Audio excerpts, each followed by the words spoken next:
It's got a muzzle on it. It's a raging feral. That's right. High-octane crazy blood filling me up.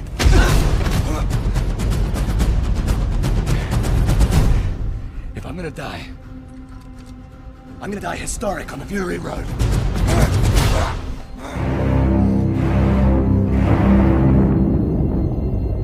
All right, greetings and welcome to another edition of Rule of Thirds, a monthly arts and culture podcast with a film criticism emphasis.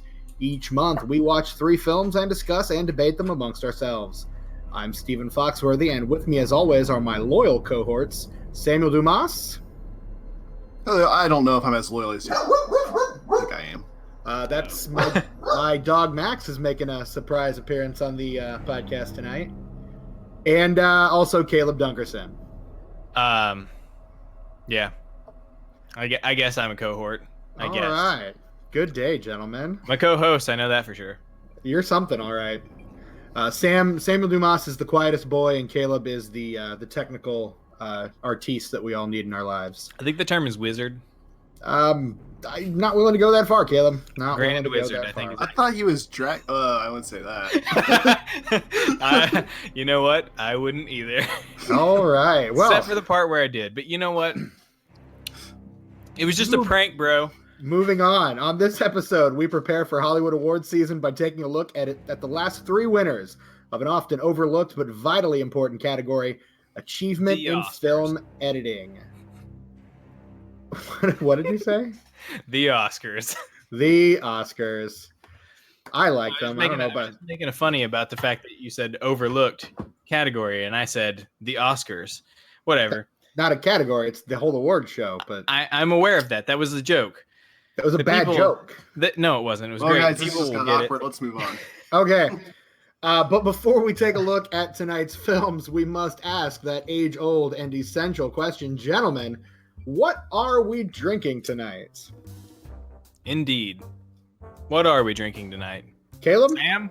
A liquid, presumably. Steven? All right, I'll start. I am drinking some... You guys, I just can't with you right now.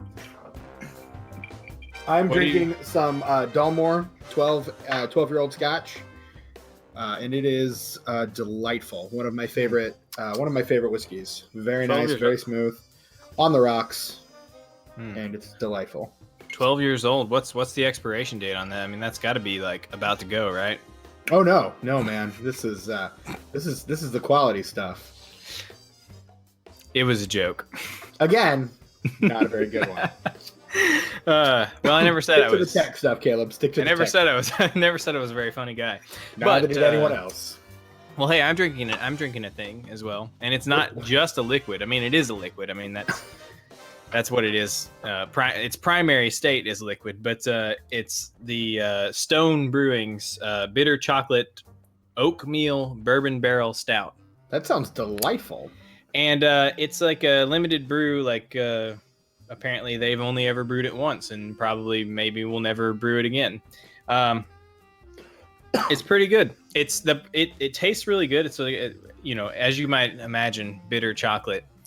It's got kind of a bitter chocolate, kind of a dark chocolate flavor to it. Tell me more. As well as kind of like your usual kind of dark fruits and very, very boozy. It is that, and that's I would say to the detriment of this drink is that it's actually so boozy. It's not even.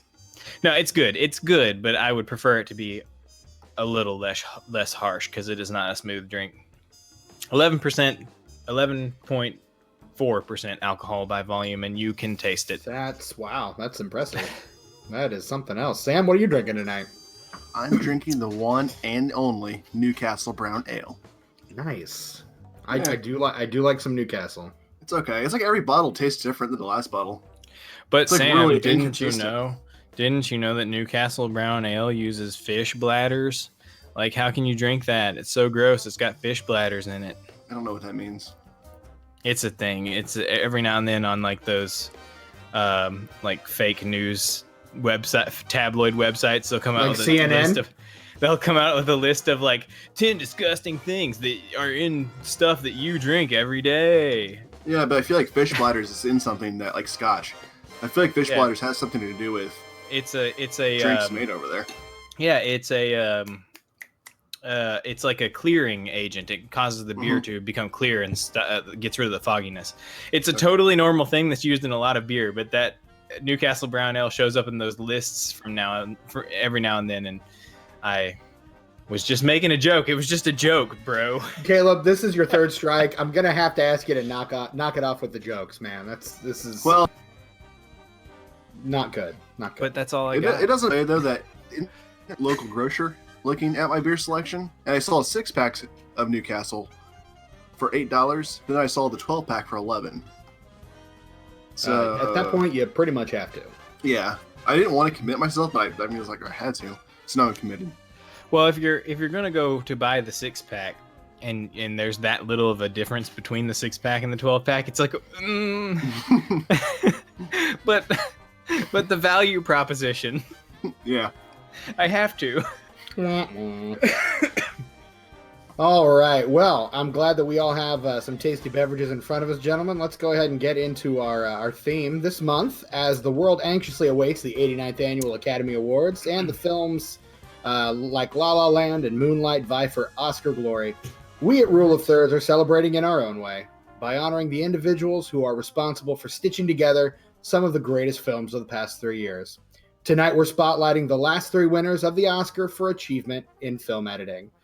The first film up for discussion tonight is Gravity, which was nominated for 10 Oscars at the 86th Annual Academy Awards, and it won 7, including Best Director for Alfonso Cuarón, and in terms of our subject tonight, Best Film Editing for Cuarón and Mark Sanger.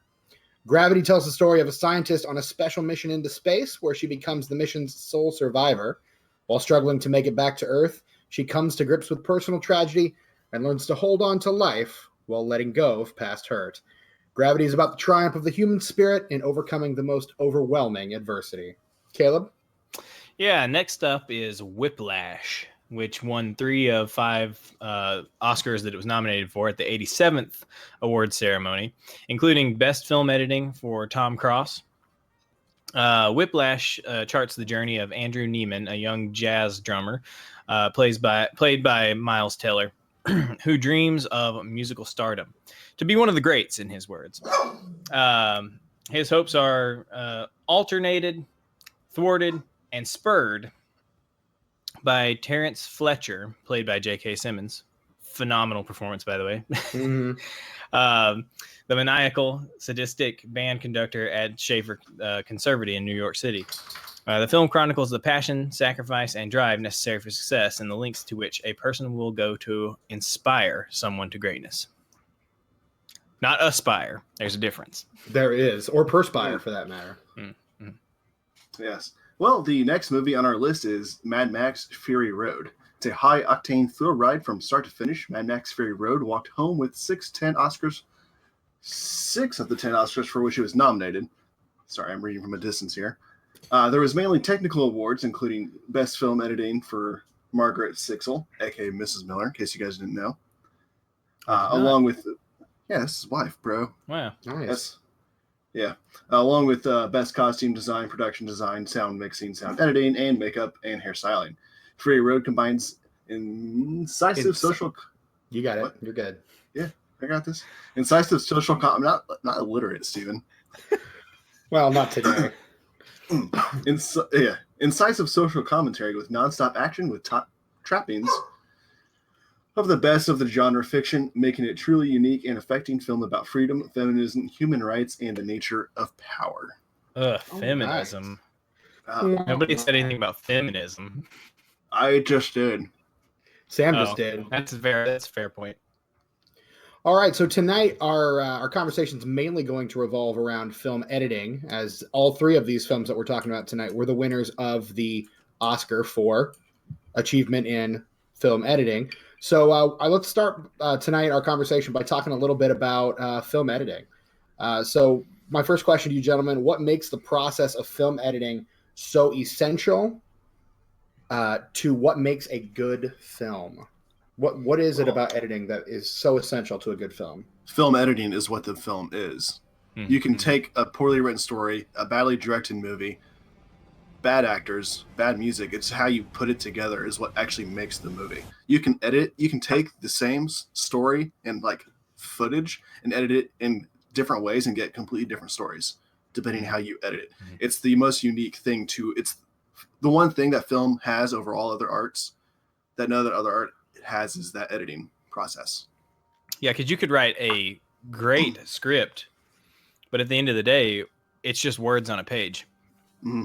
And no matter how great the script is, it still has to be. I mean, the script doesn't tell you anything about the cadence of a film, about the way that it's going to come together in motion, because it's just words.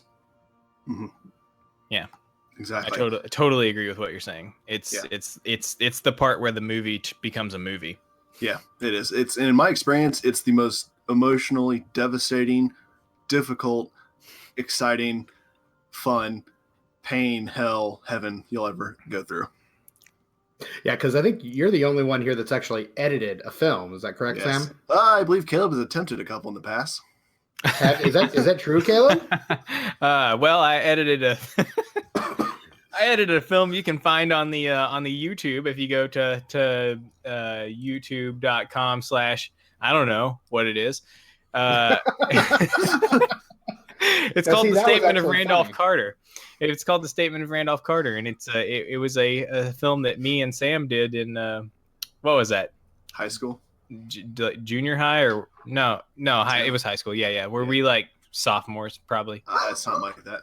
Yeah, it's bad. You should go watch it. And we'll probably throw a link somewhere for you to go watch it if you want. Honestly, I edited that one with absolutely no guidance or direction from Sam. I just showed up with an edited video the day of the film festival that we entered it into, which was our school film festival. And Sam hadn't seen the results of the editing yet, so it was kind of a surprise for everyone. And Sam, didn't you go on to remake that film later on with Caleb and I? I can't say a remake. I would say I went to remake it, but then did it differently because I thought, man, The Statement of Randolph Carter is a really absurd, dumb story, honestly. So I adapted it into a story. But I can share the link with that too later. And yes, Stephen, Caleb, and my wife Stephanie are in it. And actually, the result was much better than the first try. Yeah, I've been very told. Talented people. I've been told by a couple people actually in the last 3 days that that's their favorite movie I've made so far. Yeah, it was leagues better than what we did in sophomore year. But that 15-minute movie took me an entire year to edit. Granted, yes, it did. Did it leisurely. But no, editing is a very painful, difficult process. I mean, look at freaking... hang on, sorry, my notes are scattered right now because of technical issues. The girl who did George Miller's wife, what is her name? Margaret Sixel? Yes, look at what she had to deal with. They gave her something like 500 hours worth of footage to sift through and edit. And it took her 2 years to edit all of that. Not really all that surprising, truth to tell. No, it's just a long process, but it is where the movie is made. Okay. So in what ways can film editing enhance or detract from an overall film-going experience? Well, what is it that makes film editing the most important part of the process? I think we kind of covered that. It's the part. Yeah. It's just what makes the movie. That is the movie. If the film doesn't end up being paced well at all, which is critical in editing, is determining the pace and the flow of the film, then it's going to be boring and terrible. So, that's all I got to say. So in my research for this podcast, I stumbled upon a quote from Orson Welles from one of his documentary films that he did kind of later in life. And he says, a film is never right until it's right musically. And he actually compares his own moviola editing machine with a musical instrument. Do you feel like that's an apt comparison, or do you think Wells is off base here? I believe absolutely. I totally agree, because you're going to see in my discussion on one of the movies later, I'm going to use musical terminology. And it's not going to be the movie you thought. So it's kind of depends. Oh, it's Mad Max and heavy metal, but it's kind of weird. It depends on what he's talking about. I don't know if he's referring to film editing itself as a musical instrument, or if he's referring to like Sergio Leone, how we talked about in our last podcast, how music is, he makes everything to the music. I suspect that what he's saying is that he considers. I suspect that he's saying that he considers like the rhythm and flow of a film to be like a musical experience. Caleb is correct. Okay, yeah. No, I totally agree with that. I think that's 100% on point. It very much is. Matt, our friend Matt, has questioned that before. He's like, "Do you edit to a metronome?" To which I laughed in his face. But yes, it is very much like it. But yes, it is much like it is like that. Okay, very cool. Very, very cool. So, in speaking specifically about these three films, then, what did you notice about the editing of these individual films? So we can kind of take them one at a time if you guys would like. But what did you think with regard to? Did you think the Oscar was well deserved? Do you think these films were kind of some of the best examples of editing from the last 3 years? I would say it was well deserved for two of the movies. The third movie, I didn't honestly notice it. It didn't strike to me as being significant. Which may be, I mean, that's the kind of the curse of the editor or the sound guy, right? If you don't notice it, it's probably done pretty well. Yeah, and that might be true. That might be exactly what. No, I was looking out for it. I just didn't think it was super special, but also looking at the contenders. I'm curious to see which one he's talking about. I'm pretty sure I know which one he's talking about. I have a feeling that I know too, but I probably have different feelings than him. Okay. If it's the one I think. It's exciting. This is what we call building suspense, ladies and gentlemen, out there in podcast land. Editing is responsible for that a lot of the times as well. Yes. Going back to what Steve was saying, yes, he probably deserved it because I didn't notice. Okay. Well, let's kind of go through these films kind of one at a time. Let's talk a little bit about the editing and then just kind of other overall general impressions. Let's go ahead and start with Gravity, since that was kind of the first film that we, chronologically, the first of these three films. So first of all, what did we think of the editing in Gravity? Yeah. Top notch. Yeah. Oh yeah. Quality. I have so many things to say about this movie that also don't involve the editing. Well, let's start with the editing and we can move on. No. But the thing is, I have to build up. It's complicated. It's so complicated. All right. I'm going to share you my feelings about Gravity. By all means, go for it. I learned something. Alfonso Cuarón. He made another phenomenal, a very well-regarded movie that was plot's not very good. Children of Men. Have you seen that? Mm-hmm. Okay, so he made Gravity and Children of Men, right? Let's switch to another filmmaker, Alejandro Inarritu. Yeah. Let's think about him. He made The Revenant and Birdman. Both movies are up for Oscars, right? Mm-hmm. What did all four of those movies have in common? They're directed by Mexicans. No, they were director of photography. Beg to differ, Sam. They were. Well, yes, they were. What a racist, Steve. Well, I don't necessarily know. I don't know if they were Mexicans or not specifically, but Hispanic, for sure. Yeah, for sure. But as far as I don't know. No, they both have. Their director of photography was Emmanuel Lubezki. I see where you're going here. What I'm saying is that, first of all, I don't think either one of those men could commonly make a movie. I think Emmanuel Lubezki makes phenomenal films. Emmanuel Lubezki is a brilliant cinematographer, and I mentioned at length in my notes on Gravity. Yeah, that's what I'm saying is that I don't think they you think about other Alfonso Cuarón movies and Alejandro, whatever his last name is, movies. I don't care about them. They're not very good. They're just movies. But those four movies that specifically that he was the director of photography on are just phenomenal, outstanding, beautiful movies.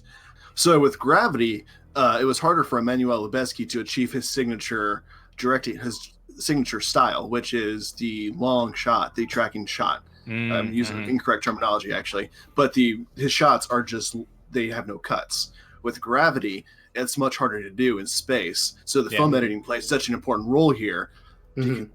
Obviously they weren't in space; they were in a green screen studio. So the editing played such a role here because it made what appeared to be long drawn out shots, but they were actually they were all short shots edited together very seamlessly. Yeah, so absolutely. Emmanuel Lubezki makes movies. He's the one who should get all the praise for everything that these two guys do. And but know what? He won the last 3 Oscars for achievement in cinematography. And he should. Absolutely. He's also Terrence Malick's cinematographer on his last 3 films, which were also completely visually stunning. Tree of Life, To the Wonder, and Night of Cups. Which, if you've not seen those, Terrence Malick is legit. Go check those movies out. Check those out. But that's not.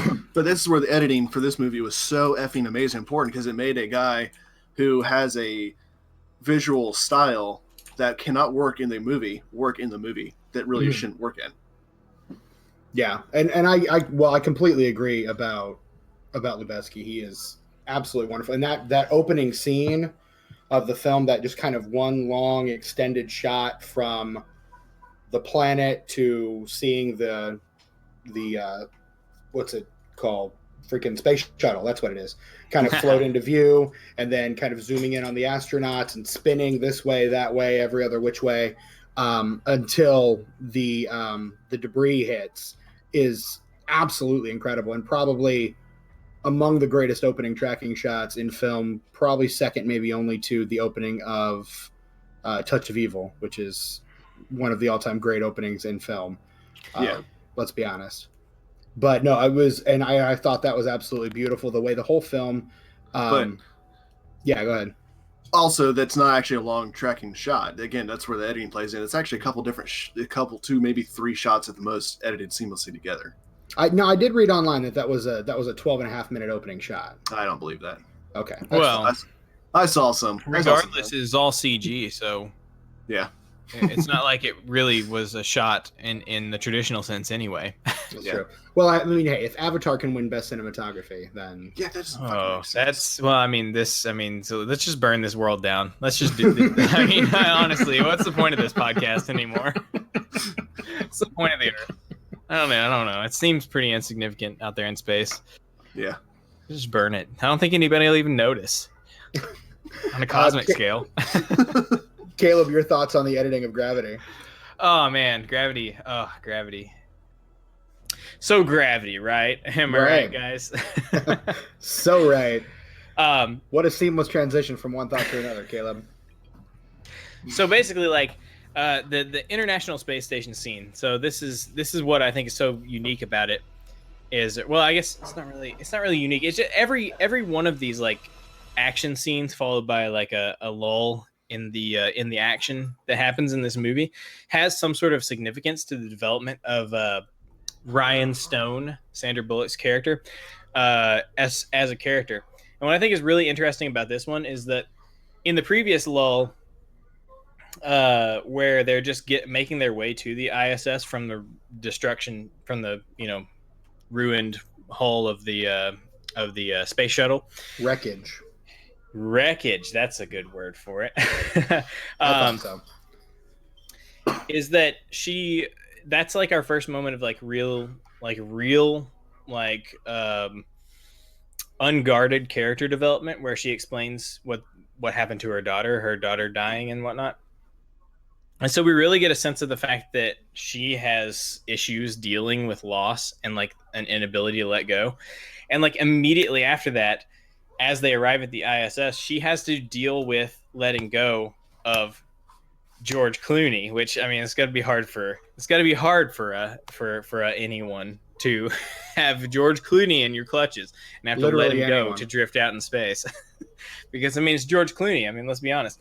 But like, the man is an American treasure. It's great because it's like you know that about her, and then immediately she's faced with that reality, and like she doesn't accept it. Mm-hmm. And so she's dealing with the same situation that she was dealing with their daughter, as like not letting go. And then like you see her kind of like starting to come to terms with this, but it doesn't really set in until the ISS is like exploding and all the action is happening again, that she has to get it in gear. Mm-hmm. And it's really great because it's like everything else in this probably the first half, or really probably the first 2/3 of this movie, because most of it is taken up by this same kind of rhythmic pacing. It's just every one of these beats has something significant about her character developing while you're being, rhythmically carried through this story. And I think it's great. I mean, it's fantastic.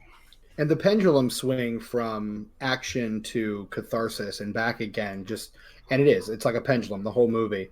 It's almost like inhalation, like the gasps of an inhale, and then the sighs of an exhale, which fits very nicely into the theme of rebirth that kind of is woven throughout the film.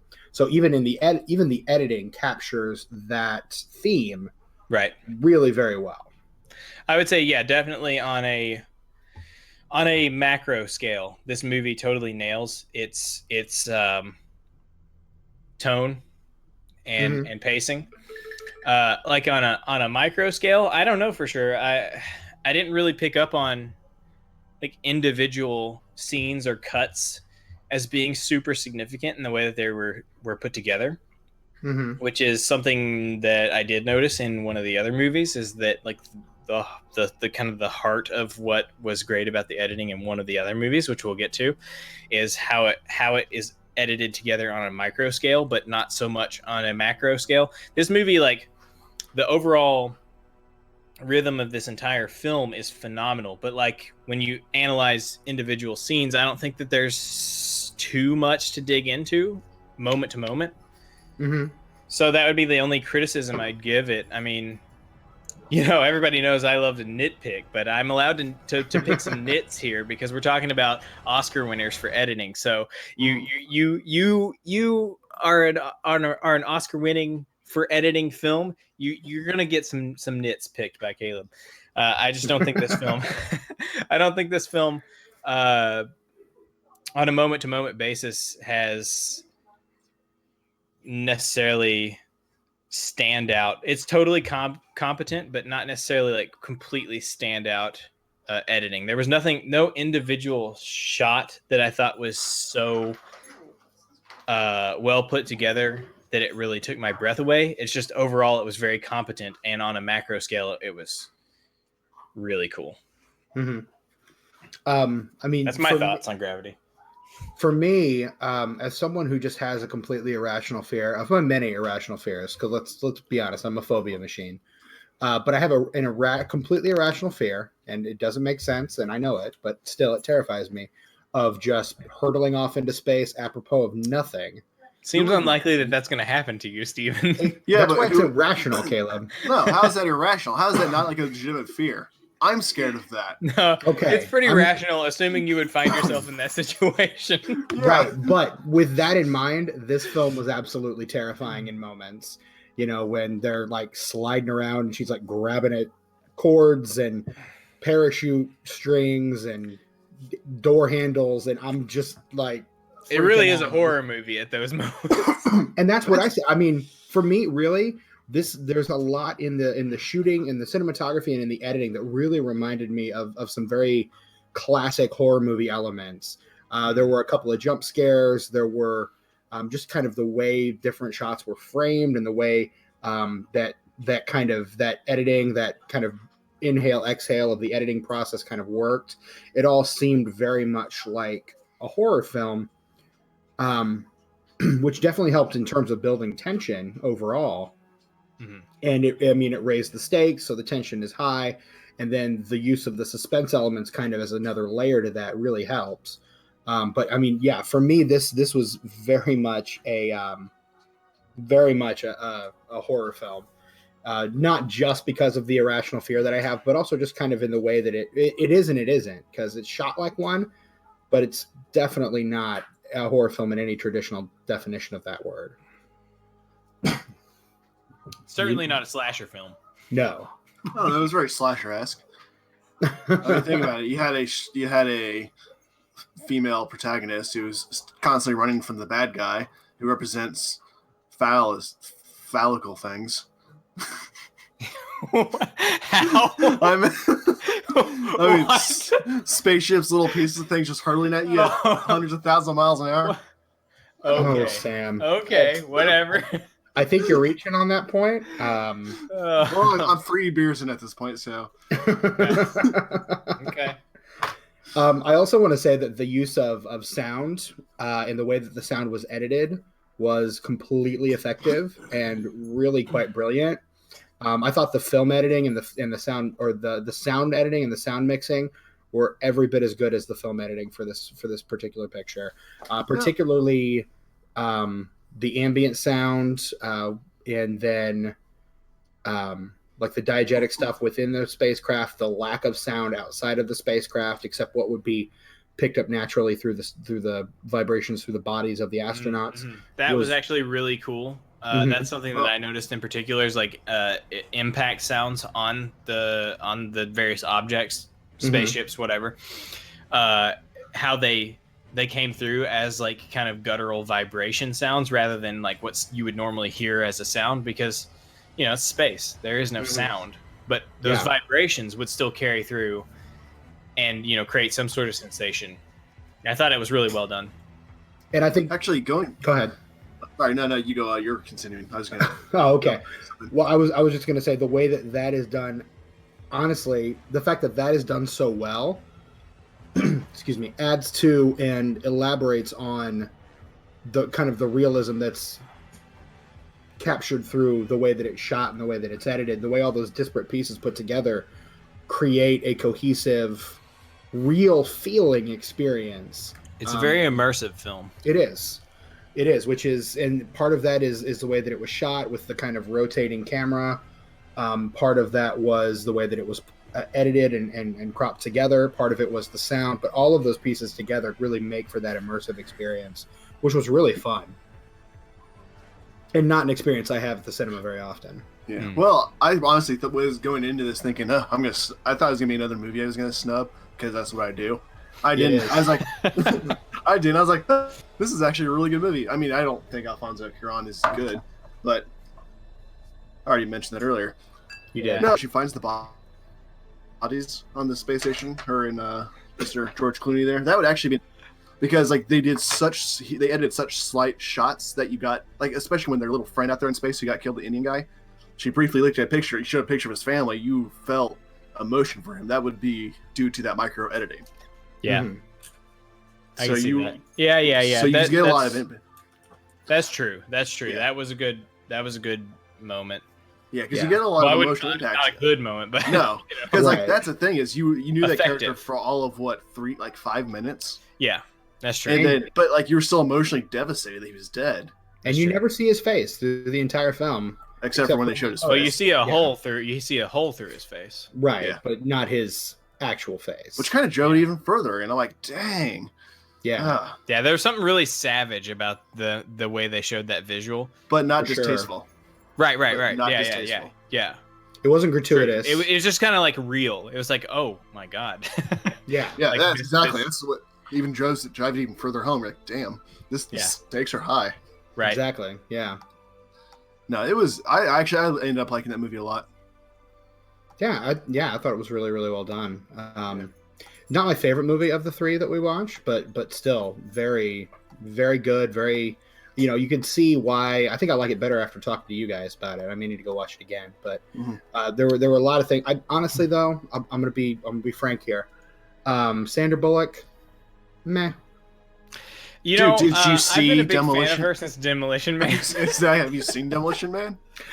Not since it first came out, and even then, You're not that probably old. Way through. How old are you? You're not that old. I'm 33, bro.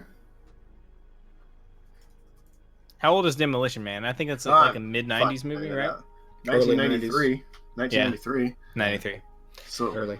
I don't know. I mean, I'm not a huge fan of Sandra Bullock, but I will say this: I liked her more in her scenes that she played with Clooney than I did when it was just her. And in fact, I think that scene where Clooney comes back there at the end, spoiler alert, it's all in her head and he's actually dead. I just gave a spoiler alert. Dang it. We don't do that. It's just fine. We'll let this one slide. Okay. We're still greenhorns in this whole vicious podcasting business. So That's true. And we are vicious in podcasting. Podcasting is vicious, and so are or so we aspire to be vicious podcasters. Or inspire to be vicious podcasters. Yeah, it could be. Or perspire to be.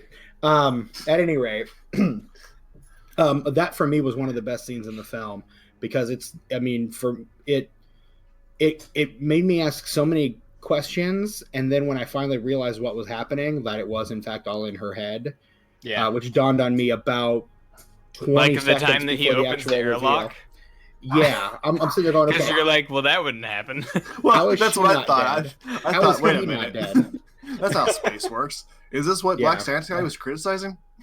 Neil But yeah, deGrasse. I mean, but that scene and that interaction between the two of them, I think, was for me a high point in that film. I really enjoyed that, and honestly, I thought that scene really kind of helped to tie the film together. I don't think it would have worked quite as well or been quite as affecting without that scene. It was almost a spiritual experience for her. Mm-hmm. I really liked it. It clearly it was a hallucination, but it was like, in a way, it kind of like completed her character because he was such a cool, calm, and collected, veteran type situation in the whole thing, leading up to his floating off into nothingness. And so from her perspective, she's like this scared person who is not cool, calm, and collected, and does not know what she's doing, and does not have any confidence in herself, or even really any will to survive. And it's like that moment is a time for her to get like in his psyche, because she knows this guy, right? They've spent a lot of time together, and it's like he kind of like passes the torch to her, and she becomes the hardened veteran through this experience, and it helps her to grow as a person, to be more like him. So the solution, so the moral of the story is that women should be more like men. That's what I got out of this movie. Well, what I got out of this movie, as soon as she manned up, she solved all of her emotional problems and then survived under impossible circumstances and learned how to read Chinese. So that's pretty impressive. That for me was just that was the greatest achievement of the film for me, was that she learned to read Chinese. Because Chinese is a level 4 language according to the U.S. military, and that is the hardest level of languages. And she just learned it in an instant. It's pretty impressive. She was just like, oh, and suddenly I know how to read Chinese, which is wonderful. Pretty dang impressive. It is pretty dang Kanji, impressive. dude. It's not a joke. I've tried to learn some of it, and it's ridiculous. My big takeaway from this movie is that letting go and holding on are literally the same thing. You know what? That was my big takeaway from this film. You know what? I think you're right about that. I don't know how I could be wrong. I think you're onto something there. Makes sense. Sam, any final thoughts on Gravity? Final thoughts? No, just more bashing of Mexican filmmakers and how they all rely on one cinematographer to make him great. He's wonderful. And is he Mexican though? He is. Emmanuel Lubezki is. They all are. Okay. Well, there you go. So Mexico's got some saving grace. And Lubezki yeah, are all Mexican filmmakers. So the saving grace of Mexican filmmakers is a Mexican cinematographer. Yes. Imagine that. So Mexico is absolved here of guilt. I do have one question before we move on. So this is the only of the 3 films that we're talking about tonight where the director of the film also won the Oscar for editing. So it was Cuarón and Mark Sanger are the 2 that won for editing in this film. And so my question is, does it make sense for a director as the primary storyteller to hand over such a critical job as that of editing to another individual, or is the approach used by Cuarón, along with guys like Orson Welles and many others like him, more in keeping with what makes a director an auteur? It depends on who it is. I think it depends on what the strengths of that director are, because I think half of the battle in being a good director, because we kind of touched on this in the director's podcast, is knowing what you're good at and knowing what you need to pass on to somebody else that you know is good at something. Yeah, so you'll see with like George Miller, he passed that duty on to his wife because he thought she would bring such a fresh perspective to it. Quentin Tarantino has had the same female, I cannot remember what her name is, but she actually recently died, same editor on all of his movies. So is Martin Scorsese, actually. Did she edit Hateful Eight? I think she died before that. Oh, so is that why Hateful Eight's awful? No, that's definitely not why Hateful Eight's awful. There are a lot of reasons why Hateful Eight was awful. Just throwing it out there. Definitely not the reason. We'll do that when we do our Tarantino podcast. Will Tarantino ever make a good movie again? Only if he does a noir. Like a cool 1920s period piece would be cool. We'll see about that. We'll see. Gangster film. Yeah. All right. Well, with that, then let's go ahead and talk about Whiplash. What did you guys think of the editing on Whiplash? Yeah, I didn't notice it at all. Okay, so this is the one that I feel like on a macro scale, I don't feel like that the editing really was very strong, or bad either. It just kind of was.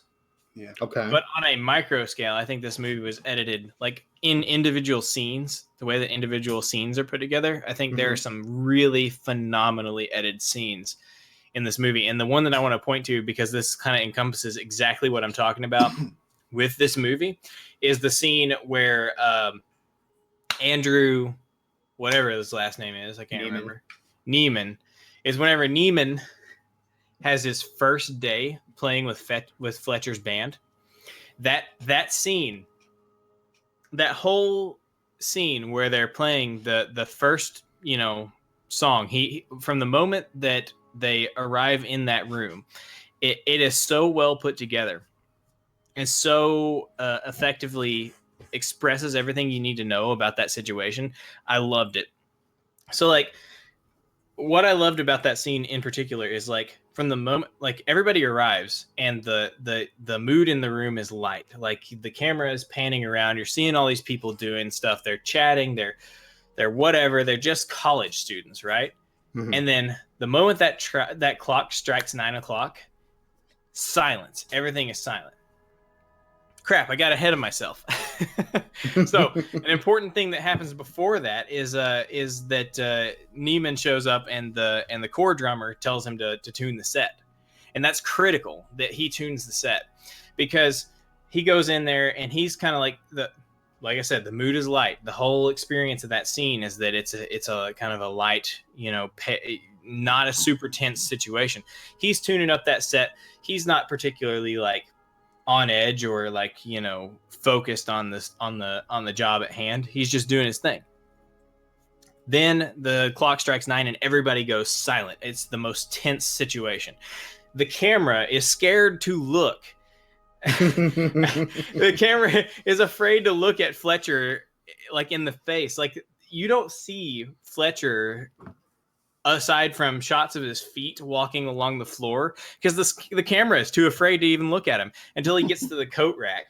And once he gets to the coat rack, then the camera is frozen in space. This is a completely static shot of him making these methodical, almost mechanical, like robotic moves, because this man is such an intense dude. Like the way he takes off his hat and his jacket is it's like, like I said, it's almost mechanical. It's a completely methodical thing.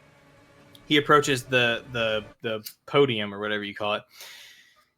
And again, pure silence, solid fixed camera angle, no movement. And then it just holds. And then it switches over to a shot of the various different shots of the people, sitting there poised, ready to pounce on their instrument, but completely tense. It is phenomenal, the tension that's built in that scene. And it tells you everything you need to know about that guy and that band. You get right back to that shot, another shot that pans around his arm, Fletcher's arm, and the slightest movement, the music starts playing, and then all of a sudden, all these rigid shots turn into this flowing camera shot. I think it's like a single shot for most of the scene. Is this flowing like Steadicam shot that just goes around the room and it's moving with the music, and your tension is let up and you start to groove with these people because they're all grooving and everything's going great. Fletcher's getting into it. The whole situation is just liquid.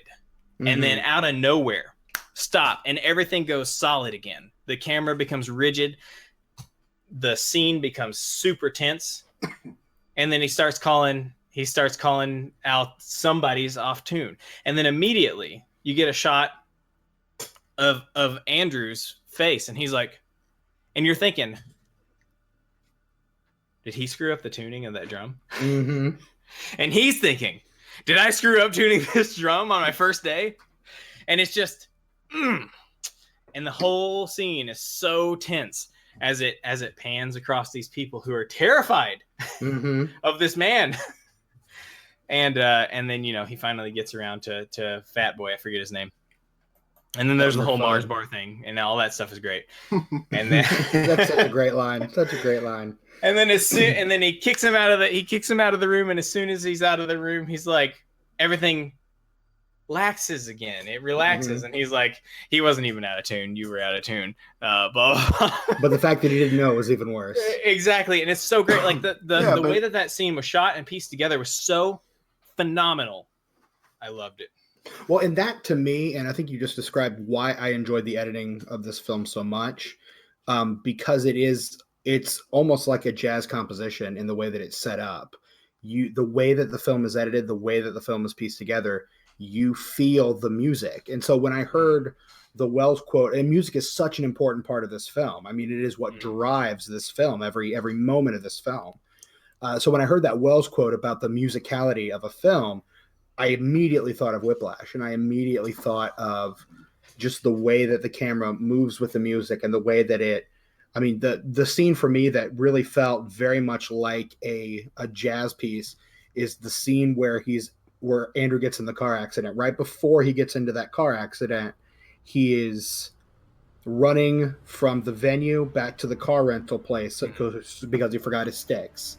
Yeah. And he's got to be back on stage. And so he runs out to the car, and it's these quick edits, whip sharp, whip snap edits that kind of piece it all together until he's back in the car. And then it's a very Steadicam, very handheld, kind of all over the place movement with the car. And then you see that semi out of nowhere. And it all felt very much like, and even when he gets back up and is completely disoriented and, sprinting to the venue from that point, it still feels very much like a jet to the moment where he just gut checks Fletcher in front of the judges. It all feels very much like a jazz piece with various riffs and spotlights on different things. The whole thing, all the editing there really worked for me very well. Yeah. I think on a scene-to-scene basis, this movie was meticulously put together. Mm-hmm. But I think that probably the thing that Sam, I don't know, we'll hear Sam's opinion, but I'm assuming that the reason Sam didn't notice this so much was because the overarching feel of the overarching flow of the movie as a whole, like on a macro scale, like I was saying, it doesn't really have any particular rhythm. It just kind of goes in a way that a story might go. So in that sense, you would say this film is like the anti-gravity? Yeah, I would say this is probably the furthest from Gravity in terms of the way it was edited. But in a way, I kind of feel like that probably is appropriate for the type of story this is. Mm-hmm. Because I don't feel like that. I think the editing style for Gravity is perfect for a short period of time being covered in a story. The way it was edited really works for that. But maybe on a longer journey like this, it's not so appropriate. Okay. But it wasn't really stand out spectacular, the overall, rhythm of the movie either. Okay. To me. Sam, you want to speak to your own thoughts on Whiplash and the editing? Honestly, no. Okay. I honestly don't have anything to say about it. Like Caleb said everything, because the only thing I noticed is that on the individual scenes, the quick editing was very fluid. Like when he's practicing by himself in his little apartment, it just flowed. Little scenes flowed. That's all I'd say. Like it was good. It wasn't anything that stands out spectacular, but at the same time, it was good enough. It worked really well for the movie. So I feel like that this movie embodies this is a thing I've seen said around here and there, and I feel like that this kind of matches it, which is the medium is the message, and I feel like that this film uses the medium itself of film and how it's put together to kind of drive home the message of the emotion of individual scenes. So the editing really goes hand in hand with what is happening at any given moment. Yeah, I completely agree with that. I completely agree there. Just in general, what are our thoughts on just the film as a whole? J.K. Simmons is a phenomenal actor. Yes. Yes. Yeah. J.K. Simmons, yes. Absolutely. I'm not saying that because it's fun to watch him. Oscar here.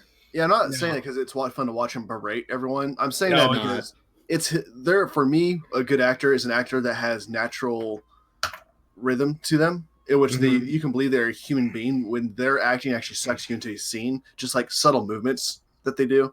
Like things you could tell where they like kind of improv it just makes it seem more natural. Because I don't know if you guys like listen to watch everyday conversations with humans where I do sometimes. Yeah, but you notice like he kind of like makes stuff up. It's just a real kind of unflowing rhythm when you talk to people. But there's a couple moments where he kind of like stops and thinks about stuff, and it's a good. I think that people would probably compare him errantly to R. Lee Ermey in Full Metal Jacket if they were trying to make an incorrect comparison, but it's a totally different performance. And J.K. Simmons delivers something that is so phenomenal in this movie that I mean that would be a perfect wrong comparison to make. No hate towards R. Lee Ermey. What he did in Full Metal Jacket was amazing, but like this is not a drill instructor. This is a human being on a mission, and you can tell that this guy has a purpose behind what he's doing, and a meaning and a drive. R. Lee Ermey's character was more of a caricature than anything else. It wasn't an actual character, whereas Fletcher is fully formed, and that is entirely due. Well, R. Lee Ermey was a drill instructor, which is a caricature. Like in real life, those are caricatures. Yeah. Those aren't real people. He played it as a caricature. Yeah. Right. It was perfect. I mean, because it was according to people who actually, according to veterans who actually went through that experience, R. Lee Ermey totally nailed it. Right. But drill instructors in drill instructor mode are not people. Right. And J.K. Simmons in Fletcher mode was a person. Yeah. Yeah. Complete and fully realized. Absolutely. Yeah. I got to tell you, as someone who has been an educator at one point in his life, I'm conflicted on Fletcher because I get where he's coming from in terms of wanting to be the person that inspires the next great, in this case, jazz musician. And, that speech that he gives in the jazz club, that giant speech is, I mean, that is his character from start to finish. I mean, that is everything you need to know about his character in one 5-minute scene. And it's brilliantly played by both parties, by both Simmons and Teller. They both play it absolutely wonderfly. But for me, the idea that the reason that the medium is dying is because we're willing to settle for less and less. We're not willing to demand greatness, just good enough. And he says, that great line, there are no two words in the English language more harmful than good job. And there's a part of me that absolutely understands that, and that need to push people towards excellence. But there is totally a line, and he has totally crossed it over and over again. Something about both these characters is both of them were actually, honestly, very arrogant pieces of shit of human beings. So arrogant. Like their goals, the things that they wanted to do are just ridiculous. Like set out to be the best of something. I mean, be the best at something. It's just weird when someone actually makes it their specific goal. Like his goal is to, like you said, inspire the next person. Like that's a crazy thing to. What a strange goal! What a strange goal to pick. I don't know. What an abstract concept to pick as your goal. To be the best. But even the what does that even mean? Even little drummer boy's goal was ridiculous, to be the best musician. All right, that's what I'm saying. What an abstract concept. Yeah, it's like. You can't. He wanted. He wanted what so many other people wanted. He wanted fame. He wanted to be known. He wanted to be recognized for his excellence at the thing that he loved, which is not so absurd a goal when placed in that context. Yes, as an abstract thought, to be the best is absolutely absurd. But when you put it in the context of wanting the recognition that comes with being outstanding in your field, I don't think it's that absurd. Yeah, but it's a little more silly for them specifically. Like, you're right what you're saying, but he specifically wants to be the best completely. I don't know. It's weird. They're weird. They're arrogant. They're assholes. True. No, they absolutely are. Most people who are the best are arrogant and assholes. Yeah. I think it comes with the territory. Here's the thing that gets me, though. The bad guy wins in this movie. The bad guy... He is successful in his goal in that I don't know who is the bad guy. That's I what I'm don't know saying. who the bad guy is. Because the drummer Because I don't think Fletcher's the bad guy. He's certainly the antagonist. I don't think there is a bad guy in this movie. I think everybody is just a human being. And we just see the bad that we want to see in them. And we see the good in other people that we want to see the good in. I don't think Fletcher's a bad guy. I think Fletcher's a dedicated guy. I think Fletcher's ideas may be a little extreme, but I don't think that makes him a bad person. And he's dedicated to those ideas. So I don't know. I don't think there's a bad guy in this movie. Extrapolated to an absurd degree, that's like the worst argument I've ever heard. You know, it's like saying because someone's passionate about what they believe in, they can't possibly be bad. No, but that's not really because they're like Caleb says. I don't think there's a bad guy either. Like the drummer boy and him are both equally bad human beings. They're not good. He's not like our protagonist is not a good person. No, he's not. And he is horrible to his girlfriend. He His ex-girlfriend, the way that he breaks it off with her is like a perfect exemplification of how horrible of a person he is, because that was so inhuman. Yeah, what he did to her. And he's so opportunistic. Like when he loses the sheet music, not sheet music, he loses the music, and then he tells like, "Oh yeah, I have all the music memorized. I can play." Like instantly jumps on that. Well, to be fair, he did have all the music memorized, and it was the only way, you know, without the sheet music for them to have played the concert. Yeah, but if I was the guy he screwed over, like that's definitely like setting up for an assassination, like acid to the face later down the road. I totally understand that. But at the same time, I don't fault him too much, because what are you going to do in that situation? Like either you're not going to have a drummer or you step up to the plate. Yeah, but he never he didn't even like apologize after that. He's just like jumps on it and then bam, he's the drummer. It's like, ugh. Yeah, okay, yes, I agree with you there. He didn't apologize. He probably should have, but at the same time, to a certain degree, it wasn't even his problem to deal with in the first place, because as Fletcher made the point, Fletcher made was that why would he have the book in the first place? It wasn't even his responsibility. So to be honest, the former core drummer, whose name escapes me right now, he made the mistake of passing off his responsibility, which he shouldn't have done in the first place. So I don't know. I think it all balances out in a moral sense somehow. Yeah. All it boils down to is that both are bad, both are good. So you can't really say this is a bad guy. The antagonist wins this movie. Yeah, but so does the protagonist. But that's the whole point, is that for one of them to win, they have to both win. And that's kind of how it works with people a lot of times in the world, is that the antagonist and the protagonist have to both win for anybody to win. But and again, that's just real life for you. But I don't know, the ramifications of that just for me, the idea that as horrible as this individual is, that he comes to a point after he's let go where he seems to realize that perhaps his mind games probably may not have been enough to meet his desired goal. He's not apologetic about it by any stretch of the imagination. In fact, he says, "I will never apologize for how I tried." He says, "But I did try."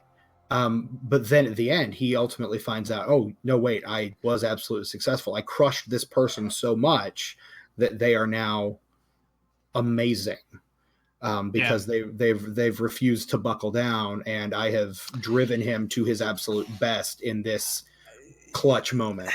I kind of think that that's okay, though, because I think that the circles that you're dealing with, like the circles that you're running in at this point of elite talent and skill and, you know, whatever, kind of negate the normal moral argument that you might have against this kind of behavior. It's like you've reached a level where everybody involved in the situation is so elite that it doesn't really matter what would normally apply to normal human beings, because these aren't normal human beings anymore. Like, people with this kind of drive are not normal. They've got problems. And sure, one of them kills himself. But hey, you know, like one of his students kills themselves. Okay, people kill themselves. You know, he clearly wasn't able to hack it in this extreme. He achieved greatness, right? this guy, the guy who committed suicide, did actually achieve greatness before doing so. How so? The guy who committed suicide achieved the first was the first seat in the New York whatever orchestra for trumpet or whatever he was playing. I forget that exactly what he was playing. That was a lie. They specifically said they flunked him out of the school and he killed himself. Oh, what? Yeah. How did I miss that? Yeah, the whole the lady when after he tackles J.K. Simmons, the whole little interview afterwards with that lady and his dad. She tells him the whole truth. They told him that he killed himself, but I don't remember them saying that they flunked him out of the school. I watched this movie literally an hour ago. Yeah. Again, I watched it a second time. He didn't go on to achieve anything. He didn't go on to achieve anything. He dropped out, I think. I don't remember that. And I watched this movie a couple hours ago. So I don't know. I don't know. I know that he didn't. I know that he did not tell the truth about the circumstances around the death, but I don't remember that whatever. No, that was a really important Regardless. Scene. That's what dragged the nail for his, that's what drove the whole scene. The whole thing was a lie. Fletcher was completely, but it really didn't though, because Sean.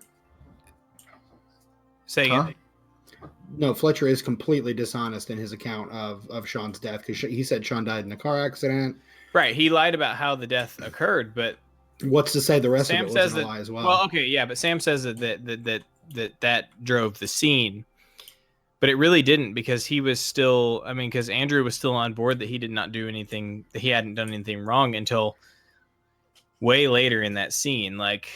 Even after she explained what actually happened, which I don't remember anything involving them flunking him out of the school. But I should probably go fact check that later, but I don't think that happened. Just been dismissed from Andrew had been dismissed from the school, yes.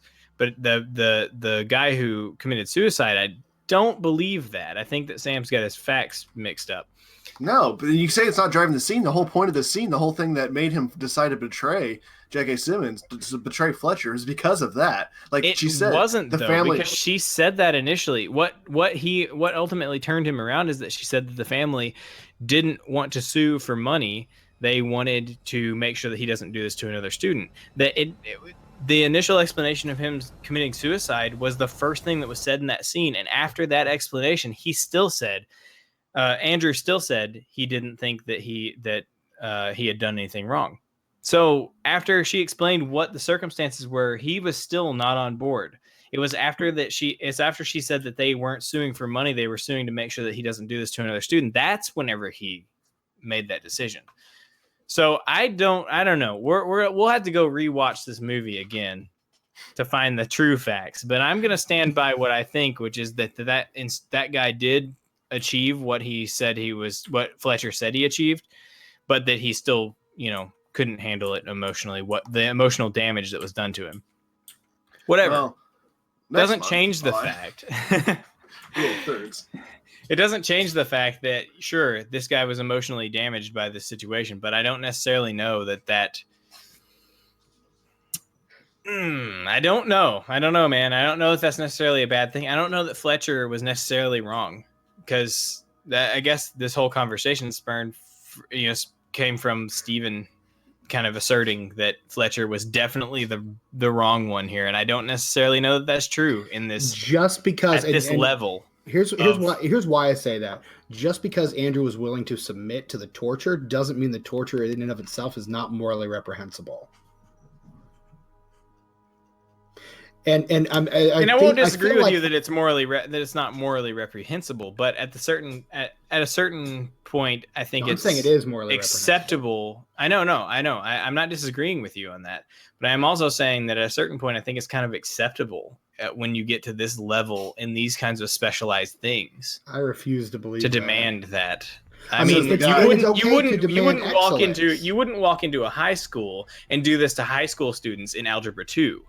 Because you're not at a level where you're demanding excellence at that point. I'm as a teacher, I'm always demanding excellence, but clearly not enough. Not to that level. There are different ways. There are different ways to do it, and I don't. Yeah, and that's my point.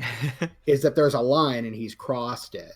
Because I don't know, being in the world's best, being the top dog at the world's best music school seems like a place where you'd be able to cross that line and I don't think abuse is at any point acceptable, and I don't think that what Fletcher does is acceptable either. How else do they go on to be good then? If you can't handle the abuse, how do you achieve anything? If you can't handle the violence, if you can't handle that kind of thing, like if you can handle that and survive it, you can take on anything. To bring it back to Full Metal Jacket, I mean, they do that to soldiers to get them ready for war. I mean, clearly there is a point. They murder the drill instructor and shoot themselves in the face. That only happens to one. That's the one guy happens to one person who can't handle it. And guess what? He didn't make the Marines. He wasn't an elite. He wasn't the proud and the few. But everybody else was the proud and the few, and you get to go see them be the proud and the few for the second half of that movie. Which is the part that no one ever remembers. Which is stupid, because that's the best part. That's the best part, yes. People who only remember the first half are wrong. Apparently, you guys are the only ones that are right about anything anyway. So the second half of Full Metal Jacket is so effing good. It's ridiculous. Whatever. This isn't the Full Metal Jacket podcast anyway. No, it's not. No, it's not. Final thoughts about Whiplash, gentlemen. No. All right. What? Awesome.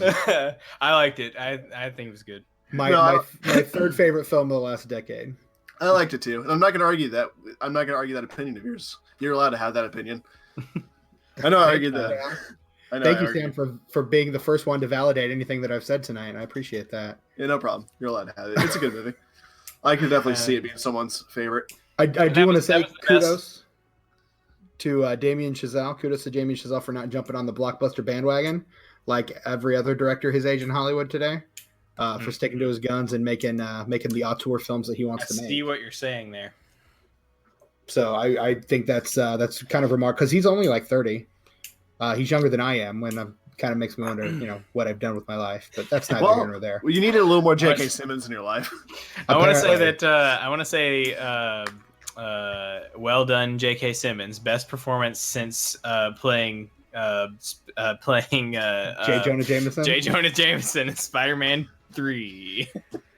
He was the only good part of Spider-Man 3. Yes. Also, Spider-Man 1 and 2, except for the other good parts of those movies, because those were good movies. Those were decent, yeah. No, those were good movies. Those are the best Spider-Man movies we've had yet. Yeah. I mean, can you really deny it? No. Let's be honest. No, you can't. You can't. Of the Spider-Man movies, those were the best.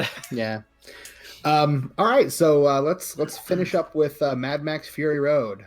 There's not a lot to say about this one. I don't think so either. So let's just skip it and move on I to the will end. murder everyone in this podcast.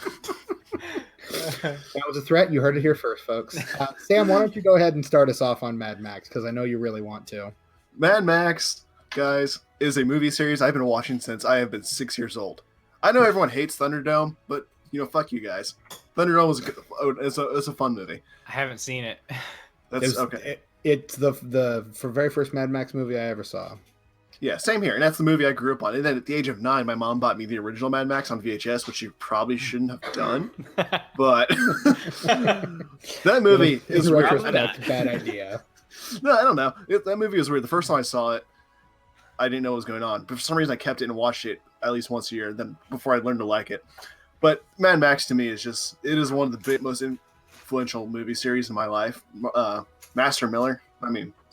George Miller is he is. If you want to study how to make film, it's a very multifaceted thing you just said there. It's something, all right. Master Miller. I mean, various different camps will be able to take away things from that. Yes, they will. That's why I say it, because that's just what he is in my mind. If you want to watch how to make movies, he is a great guy to study on how to make movies. Like, really, we could get into that later. But Happy Feet. Right? I mean, Happy Feet. Am I right? Babe Pig in the City. Pig in the City. Yeah, those have great quality to them. They're not bad movies. Don't count out the original Babe, because he did that one also. Just because they're kids' movies doesn't make them bad movies. They're good movies. Whatever. Kids' movies don't count. But we're not talking about those movies. We're talking about Mad Max Fury Road. We are talking about Mad Max Fury Road, which was edited by his wife, whose name is Margaret Sixel. Weird last name, by the way. She's South African. Oh, okay. Well, that's okay then. He's Australian. So, I don't know. What else was to say about the movie? It's the greatest movie of 2015. Well, we can talk about the editing, I suppose. Yeah. Let's start there. The editing. So that was pretty cool. Yeah? What about it was so cool, Sam? Oh, yeah. It was fun. Caleb? Oh, well, okay. So on this one, on a macro scale, I really loved the way that this movie flowed in terms of the basic flow of this movie kind of goes like this. There is calm that is very brief. And then basically there's this huge ramp of action, and it's a continuous ramp of action until it meets a crescendo about a quarter of the way through the movie, and then everything calms down for a little bit, and then there's a smaller ramp of action where there's a little crescendo, a smaller crescendo, but a crescendo no less, and then everything calms down again, and then there's another huge ramp of action with another great crescendo, and then it calms down again, and then it stays calm for a very long time. Almost too long. Definitely too long. And then, but you know what? It's okay, because it gives us time to rest and relax and prepare ourselves for the ultimate ramp of action that ever happened in any movie ever. And my little always noticed that last ramp of action, they upped the violence. Like, no blood. Like, there's like PG-13 violence up until that last part, and then faces are getting ripped off, people are just exploding. Yep. Bullet holes. I'm like, jeez. So yeah, the overall experience of the movie, I would compare to if we're gonna continue with the musical thing, which I love, I just love it as a comparison. I would compare this to like a prog rock anthem. Yeah. You have several individual components of the film that could be like a complete. It's a complete film's worth of excitement and experience that are slapped together into this ultimate combination amalgam of greatness. It's so great. It is like what you're saying. Like, it is like each individual like segment in the movie is its own film's worth of action. I was so like caught off guard how the first 20 minutes of the movie is all the stuff they showed you in the previews. Yeah. Like, I'm watching the movie and like I'm looking at my watch. You're like 20 minutes in. I already saw everything in the previews. What else is supposed to happen? And then everything else happens. And I'm like, oh my gosh. And in stark contrast to Gravity's pacing, this whereas like because they're the most comparable, I think, out of the two here. Where Gravity had these cool down ramps almost to its flow, and then these sharp stabs of action. Mad Max was almost the exact opposite of that, where the action built and built and built, and like you when you're in an action scene, but that action scene just keeps upping the ante over the entire experience of the scene, to where it gets to a point where it's so insanely mind-blowing that you just can't even handle it anymore. You got to get out of your seat and walk it off. Like, dude, I did that I watched this movie last night. That's exactly what I did. I started at like 10 o'clock, and I thought, why did I start this late? This movie, it makes me like on edge because it's so exciting. It's like listening to like a really heavy metal. And you're like, you can't just do that before bed. You need to calm down a little bit. Like, my heart's racing, I'm pacing. When you and I saw the film for the first time in theater, Sam, I remember the hardest thing for me to do was to drive home and not drive like a crazy person. Same here. I did because the same thing. You want to be like leaning out the window and like slamming your head around and throwing like swinging stuff around at on a giant pole, like back and forth. Stephanie's or on a yelling bungee cord with a guitar in your hand. I mean, that belches flame. I mean, something. Yeah, the first time we saw it was my second time seeing it. I literally saw it the night before. I saw it twice in a row. And then Stephanie was yelling at me because on the way home I was like driving like a maniac, like yelling at people and swerving and Oh, there's so much great about this movie. So yeah, like on the macro scale of the way the movie's put together, it really is a journey. It's just one long sustained chase scene. It is, but it's so much more than that at the same time. Like, criticism of people say, "Oh, it's just one big chase scene. There's no story." I'm not saying that as a criticism. No. I'm saying what other people are saying. I know what you're saying on it. Well, it's like it's you could compare it to like, yes, okay, it is ultimately one long chase scene, but it's almost like a Lord of the Rings-esque scope of adventure that happens there. Yeah, because it's not just a chase scene. It's a protracted chase scene that occurs over such an expanse of time and space. Which is not that vast of an expanse of time and space in Lord of the Rings terms, but in terms of a car chase, it is the most vast and expansive car chase that has ever been conceived. So, in perspective, it is a huge journey that happens. Mm-hmm.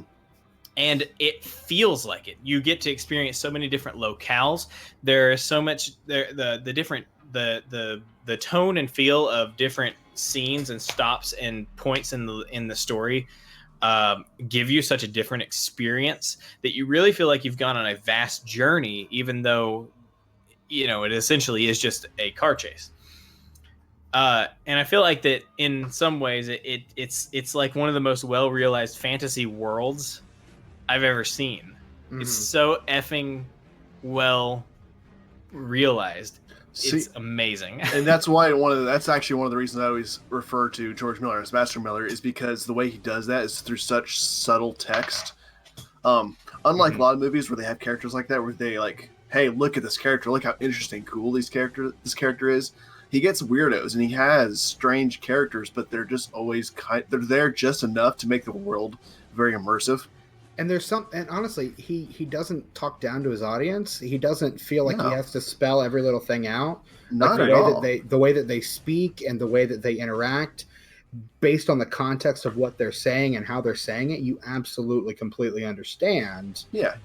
Without him having to spell everything out too. Like you have to get on board, or you're going to get lost. Like the movie makes you go with it. It doesn't go with you. There's not big long exposition. It's just so much subtlety. So much, like, just enough, like in a real life, that it's realized. There's no exposition. There is no exposition in this film. None. And in spite of no exposition, it is able to create an entire world, society, religious system, everything that you understand intuitively just by watching it without being explained even once how any of it works. And that is how you make a movie. They always say, show, don't tell. I agree. That's how you make exactly. This is the most movie I've ever seen in my entire life. Yeah, the most showy, no telly movie in the history. He did that with the original too. It's just such a deep, realized world without telling you anything. And this is why. And this movie right here is the antithesis of the opening crawl of Star Wars. Yes. And that's where my beef with that, I was dogging on that in the Rogue One talk. And this movie right here is what I would show anybody who says you got to have the opening crawl to set up the world. It's such a vast world. Mad Max's world, the world presented in Fury Road is such a complex society, like such an interesting, complex religious, societal, and world situation that is expressed without any exposition at all. You don't have to have an opening crawl. You're just lazy and a terrible filmmaker if you need one. George Lucas. Hey, no one's going to argue the fact that George Lucas is a terrible filmmaker. Yeah, you say that every time. So I'm just saying this movie is exemplary when it comes to making a movie. Like if you want to know how to make a movie, this is one you watch. Yeah, and there's a reason why, and this is, for me, this is the part of it that is so mind-blowing for me, is that this movie is equal parts crazy post-apocalyptic genre film and like really cutting social commentary about where we are today, which is almost never done, even though that's the best way to do it. You talk about our world by talking about another one, but no one ever does that, and if they do, it's never recognized at this level. I mean, this movie cleaned up at the Oscars that year. It won more Oscars than any other film that year. And that, I think, speaks to both how well the film was made, but also how relevant the message was at the time and at the place when it was finally delivered. I'm hoping what this movie does is inspire a bunch of younger action filmmakers to go on to make more movies like this, because it brought an approach to feminism that I want in action movies. Yes. Like, that is what I want. The strongest female action hero of all time, without being overly like, hey, I'm a woman, I'm badass. She's just a human being. Exactly. Yeah. She is the antithesis of everything that the strong female character trope embodies. Yes. I mean, it's everything. Yeah. It's as if they wrote a human and then it was a woman. Exactly. And it's crazy. And I mean, that's I mean, I think that's happening more, but I don't think anyone has done it quite as well as Miller has with Furiosa. I mean, you see a little bit of that in, like, you start to see it a little with Whedon, although his characters do. Oh, no. Joss Whedon sucks at writing women. You see it with George R.R. Martin a little bit with the Daenerys Targaryen character, but again, none of those are as fully realized or as effective as Furiosa is in Mad Max. And the statement made, and the feminist point that's made throughout the film, was one that I found really compelling. Particularly when you compare Immortan Joe and his Half-Life War Boys with the Vuvellini. There at the end, it was that comparison is it's stark and it's obvious without being so obvious that he's bludgeoning you over the head with it. Exactly. One thing I thought was like if anyone else had done in the relationship between Immortan Joe and his brides, like the just obvious, like, hey, these are women, they're fighting back. I think if anyone else done that, it would have been just like really, I don't know, not well done, I guess, to say. Like, even those characters, even though they were just his brides and they were trying to escape, they still brought a fresh, like, realism to it. They were also still human beings. Yeah. Stuck in a realistic situation. Honestly, reality speaking, when things get shit, people get crazy. That's probably what would happen. Something like that. Something like, yeah. It's not completely outside of the world and the situation that happens here is not completely far-fetched. It's kind of historically something that is totally believable. Yeah. So let's talk about how editing affected that. I know you were talking about the macro scale. On the micro scale, I find the quick action cuts and the rapid changing of frame rates. Yeah. That to actually add those are cool. To up the intensity without being confusing, which you'll see in almost every action movie. Oh, yes. Jason Bourne. Oh my gosh. So I want to mention, because this is something I specifically noted, is how exceptional the action scenes are in terms of, and this is that rhythm again. We're getting back to that rhythm, but this is on a micro scale. The action scenes themselves have such good rhythm. There is an actiony thing happens, a car gets exploded, but people are fighting, but you always have equal time after that action thing happened to get your bearings and get an understanding of, okay, what has just transpired and where do things stand? How does everything stack up now?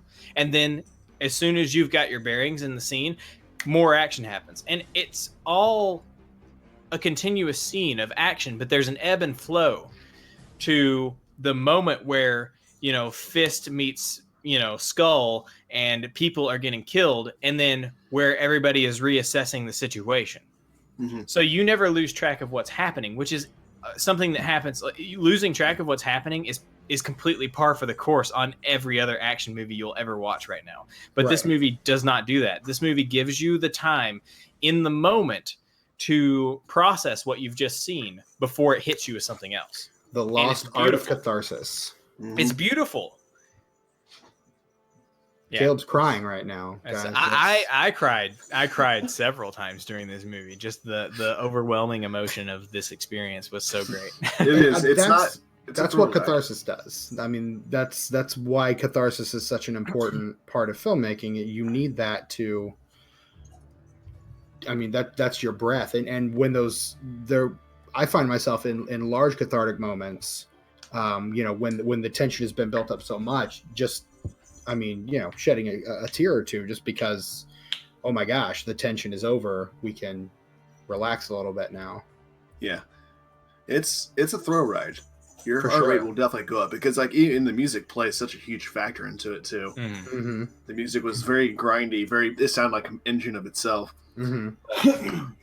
What a Yeah, fascinating fantasy world that exists in Mad Max. It's amazing. Yeah. It's the coolest fantasy setting because it's, you know, it's totally a fantasy setting. I mean, this is a freaking fantasy story, and I love it. And it's the best. A gasoline fueled, nitrous oxide fueled fantasy world with its own mythology and crap. It's great. What do you have to say about anything else to say about the editing, Steven? I know you've heard me and Caleb talk. And honestly, anything that I would have said about the editing, I think you guys have probably already said better than I would say it. I mean, for me, it is. I mean, the film grabs you instantly and does not let you go until the final moments when Max is slipping through the crowd.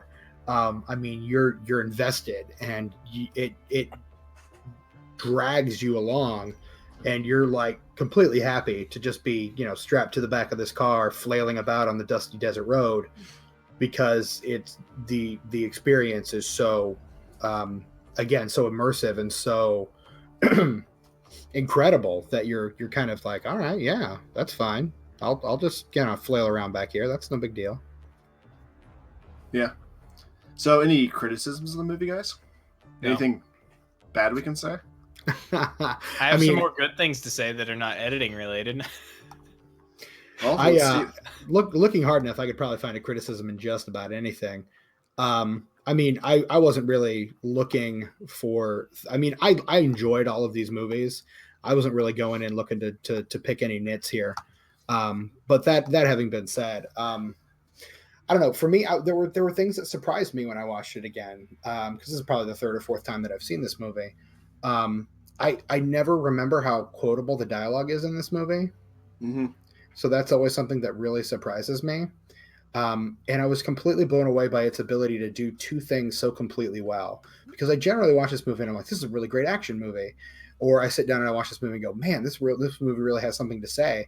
And this time I watched it and I was like, wow, it does both of these things really seamlessly, so well that you don't even realize it's doing two things at the same time. Which I was really appreciative. In fact, I'm looking over and I don't think I really even wrote down anything negative about the film now that I'm looking over my notes again. Just because I was so impressed by what it is actually able to accomplish. Yeah, there's a lot of stories going on there too. There's a lot of.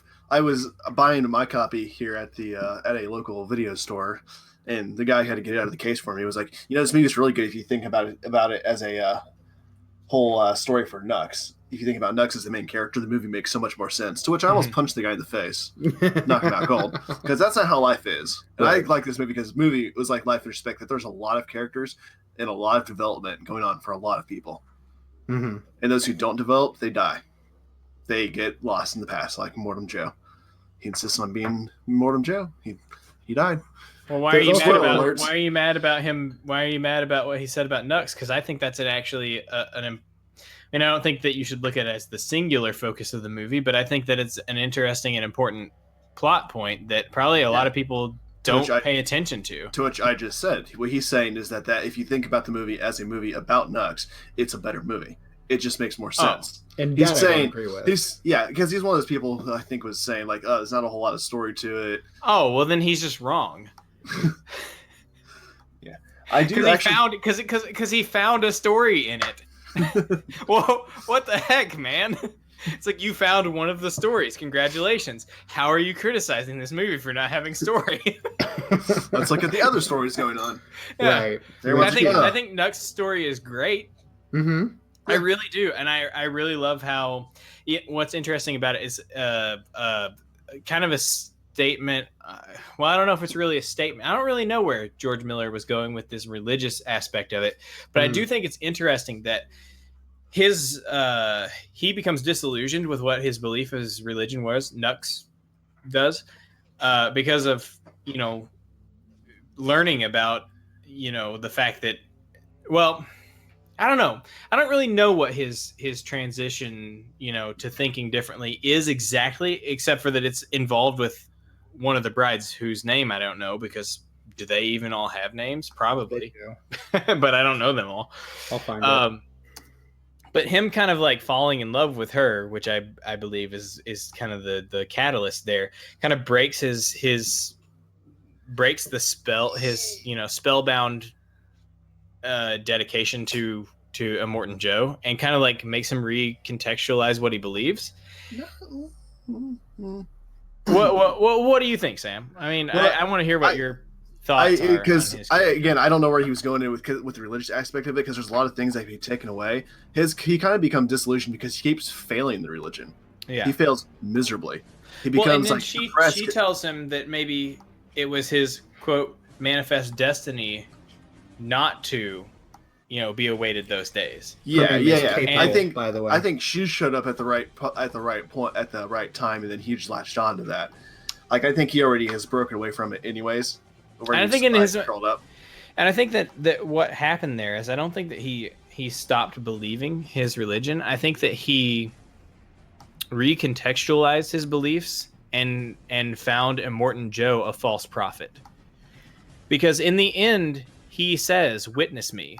When he goes to die, he still says the word "witness me." So to me, it seems that he still believes the core of his religion, of his Norse-based mythological religion. He believes that stuff is true, that he is awaited in Valhalla, but it's not for the sake of Immortan Joe's will. That Immortan Joe is essentially like a false prophet, and that he finds something that is a more true cause to be awaited in Valhalla for, which is he becomes disillusioned with the established religion, and then finds the spiritual and finds something aspect that connects something more, connects more spiritually to him, which I think is fascinating.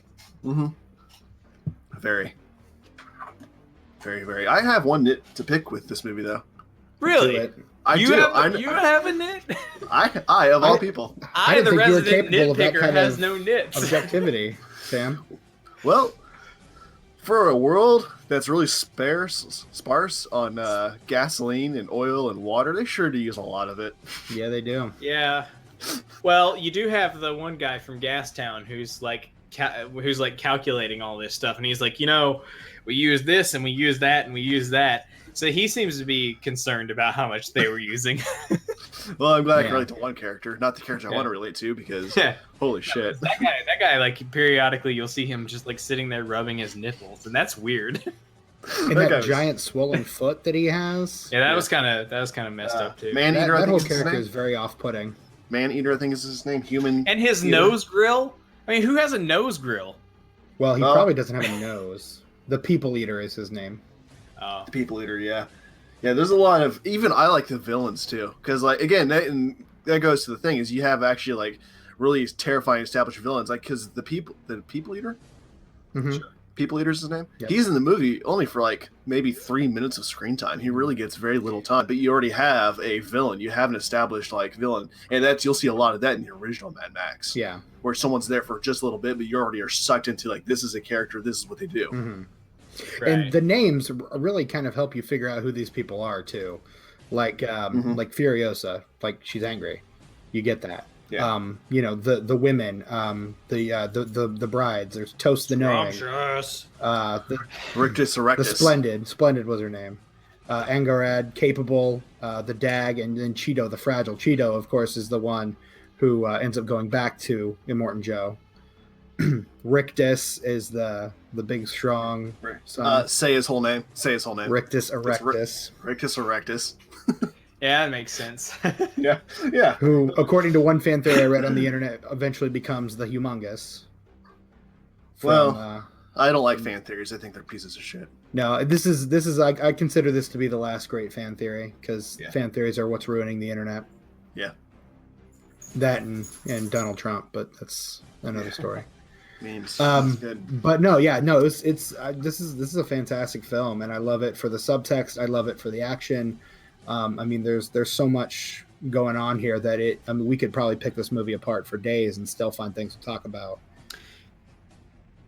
Can I just say that the color design in this movie is out of this world phenomenal? Can I just say that he did that so he establishes himself differently from all the other action movies? He specifically said he wanted to be the most colorful, like vibrant, movie possible to counterbalance all the drag, depressing, dreary action movies that are out right now. Yeah. You know what's really great? You should watch. Well, I don't know. You might have noticed this, but if you didn't notice this, you should totally go back and watch like the first few scenes in the Citadel. What you'll find, I think, is that the color palette in that particular area, as Max is running through the Citadel, having escaped, being made into a blood bag, the color scheme in that area strikes me very strongly of the color of motor oil floating on water. Mm-hmm. The kind of the mix of like cold blues and then like bright oranges and stuff that happen in a mixture of oil and water. That's what that color design inside of that area it looks like. If you watch it, I swear you will agree. And I thought that was really clever because it doesn't make sense. It doesn't necessarily make sense that area would look like that, but it totally thematically ties into that area of the movie. And the rest of the movie, color design is on point for everything else that's happening. It's just so well thought out in terms of colors. Great. I mean, this is coming from a colorblind guy. I was stunned by the color design in this movie. I was surprised you could see half the colors. Well, I'm not that colorblind. Can I share a little fun fact with you? Sure, go for it. The guy who plays Immortan Joe played Toe Cutter in the original Mad Max, who's the main villain of that movie. Hugh Keith Byrne. I love Toe Cutter is one of my favorite villains of all time, and I'm so glad to see him return as one of my other favorite villains of all time. He's just such a great. What is it with bad guys and respiratory problems? Am I right? It's like smoking. Being bad is just like smoking. I mean, I started making a list at one point of bad guys with respiratory problems. You've got Immortan Joe, of course, Darth Vader, obviously, the cigarette smoking man from the X-Files, Bane from The Dark Knight Rises. Also notice that Fletcher from Whiplash doesn't seem to have any apparent respiratory problems. So it seems maybe he's not the villain. That's what I'm saying. That's what I'm taking away here. Not every villain does, Caleb. You understand that there's variety, right? Hey, who's the villain in Gravity? Just as a thought experiment. Nature. The Russians. The Russians. Yes, it is the Russians. Sam is right. The Russians destroyed all of space. They really did. They fucked it up bad. There are no satellite communications anymore. Like, what's Earth gonna do? Yeah. And the thing about it is that not only are there not satellite communications anymore, the area that you would put new satellites is taken up by this debris field that destroys everything. So where do you put the new satellites? No, I never really thought about the apocalyptic world they've created in that movie. That's the most interesting part of the story that is not even touched on in the movie. So would we call Gravity a prequel to Mad Max? Absolutely. Absolutely a prequel. A direct prequel to Mad Max. All right. Well, that I think brings us full circle. And with that, unless anyone has anything else to say, I think that's a good note to wrap on. I mean, I could talk for a couple more hours about the original Mad Max. But we're not talking about the original Mad Max. Discussion. I just love Mad Max, okay? Just leave me alone. Okay, hold on. Did the original Mad Max win an Oscar for editing? No. Okay, and with that, I guess we come to the end. We come to the end of yet another rousing and conflicted edition of Rule of Thirds. Have something to add to the conversation? Want us to read your comments on the podcast? Then email us at ruleofthirdspodcast@gmail.com or track us down on Facebook, Twitter, or Instagram at Thirds Rule. Check us out online at thirdsrule.wordpress.com, and don't forget to look up our past episodes and reviews on iTunes, podcast.com, or YouTube. This has been episode 103 of Rule of Thirds, entitled A Bit of the Old Cinematic Nip Tuck Guv'nah. Join us next month for another uplifting and therapeutic episode that will solve all your problems and make you feel like a kid again. For Samuel Dumas and Caleb Dunkerson, I'm Stephen Foxworthy, reminding you that no matter how you cut it, Thirds rule.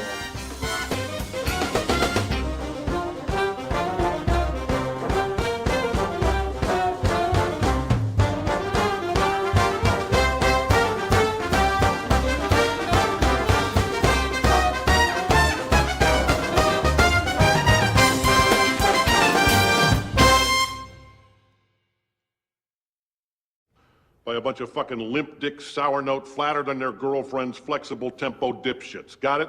One more thing. Eugene, give me that. If I ever find one of these lying around again, I swear to fucking God, I will stop being so polite. Get the fuck out of my sight before I demolish you. It's probably fine.